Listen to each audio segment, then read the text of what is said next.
नाव काय? रवींद्र लक्ष्मण मोहिते, गाव? मसवड. साहेबांची काय मदत झाली तुम्हाला? साहेबांची म्हणजे बांधकाम कामगार नोंदणी साहेबांनी करून दिलं.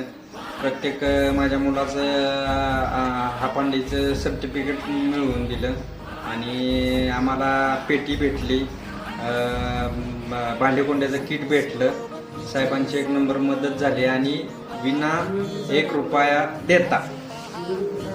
याच्या आधी कोणी मदत केली कुठल्या लोकप्रतिनिधीनं, आमदारानं, नगरसेवकानं? आमदार नाही, नगरसेवक नाही, कोणाचीही मदत नाही. आणि पिशे साहेबांच्या ऑफिसमध्येच सगळी जेवढी आमची डॉक्युमेंट कागदपत्राची सगळी कागदपत्र पिशे साहेबांच्याच ऑफिसमध्ये झालेली आहे. त्याचे सर्व कामं पिशे साहेबांच्या ऑफिसमध्ये व्यवस्थितरित्या होतात आणि बिगर पैसे देता, कुठल्याही सेवेचे पैसे द्यायला लागत